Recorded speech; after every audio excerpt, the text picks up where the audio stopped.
India, a country of over 1.3 billion people, is one of the largest markets for Facebook with nearly 300 million active users. And Facebook has come under the spotlight for being an unchecked platform where polarizing content, hate speech, and right-wing fringe beliefs thrive, the consequences of which have been deadly. The rumor mill on WhatsApp has led to a series of murders across India. A horrific video has come to light that captures the terror of alleged love jihad in India. Rumors on WhatsApp said the victims were kidnapping kids or harvesting organs. If these people, they can't control these channels or these profiles, and if they can't prevent them from spreading fake news, so I think they are not doing their duty, and that is why there is a renewed call for some kind of law, especially in India, to rein in these companies because they have become a law unto themselves. Politics in India has been shaped a lot by social media over the past decade. Its well-orchestrated use in 2014 propelled India's right-wing Hindu nationalist Bharatiya Janata Party and its candidate Narendra Modi to power. Experts even called it India's first social media elections, where platforms were used to catapult Modi's brand. And Modi tapped into Facebook and worked directly with its government and politics unit to help boost his Facebook profile before the elections. Arguably one of the world's most tech-savvy leaders, Modi is a social media star on Facebook, with around 45 million likes on his personal page. But it's not just Facebook that Modi has leaned on. The ruling party, the BJP, has used social media, certainly for good means, but also for very troubling and, one could argue, very divisive means in terms of using social media to deploy a number of accounts, specifically on Twitter, that are extremely trollish, and in fact they are trolls. These are accounts run by the BJP party that are used to abuse, attack anyone that is overly critical of BJP policies. And I think that is the question, whether the social media platforms, Twitter, Facebook, others, give the BJP too much free rein to use these platforms to spread divisive, nasty, toxic rhetoric through these anonymous bot accounts and troll accounts. In the run-up to the 2019 elections, social media was used once again, this time more aggressively. Millions were spent on Facebook ads by the BJP and pro-Modi pages. The adverts amplified Hindutva, an ideology that believes the character and culture of India is exclusively Hindu and India should be a great Hindu nation. We've seen how the political battle, which can get very, very ugly on the ground, can get even uglier on social media. And online platforms were rife with Islamophobia, rumors and misinformation, leading to the deepening of divisions as well as targeting and otherizing of minorities. There really are not that many checks and policies that Facebook and Twitter have put into place in India.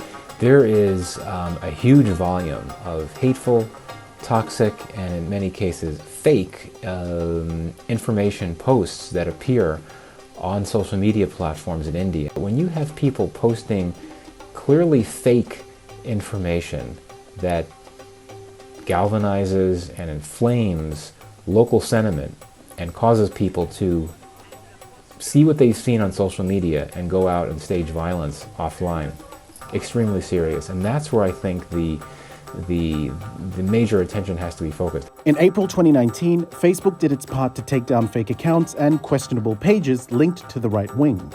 The most popular page removed, the India Eye, had more than 2.5 million followers and provided a steady stream of content favoring the ruling BJP.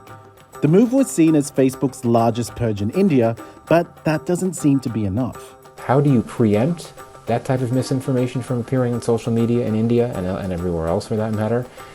And what do you do when it's happened? What do you do with those accounts? I think for me, that really is one of the big concerns that has to be addressed. But does Facebook benefit from polarizing content?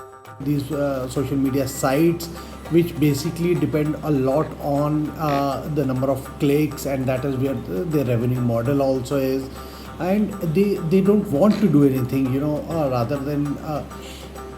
And the bigger problem is that most of these sites, what they do is, or these profiles, what they do is, they are working in close contact with each other, It's almost a mini industry in India right now.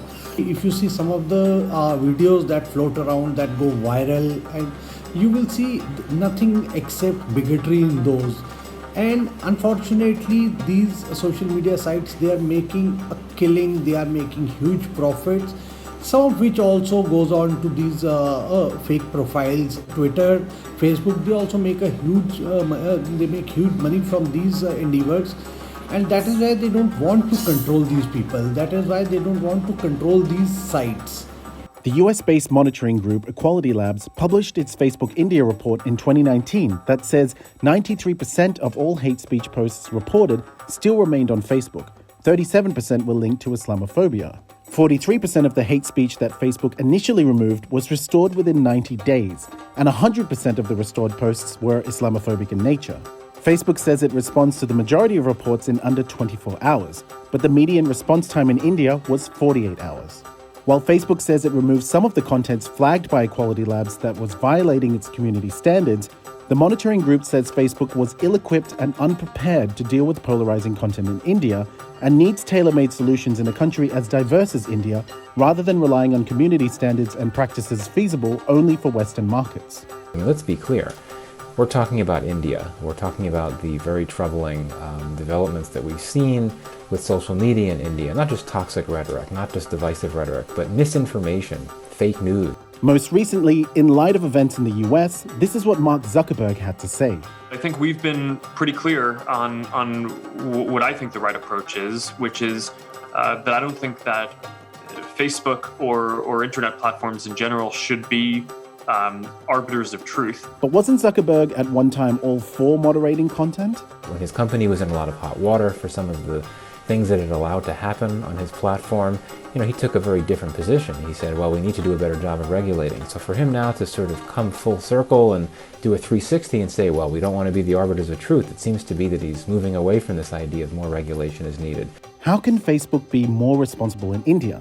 And is the use of the platform polarizing the country even more?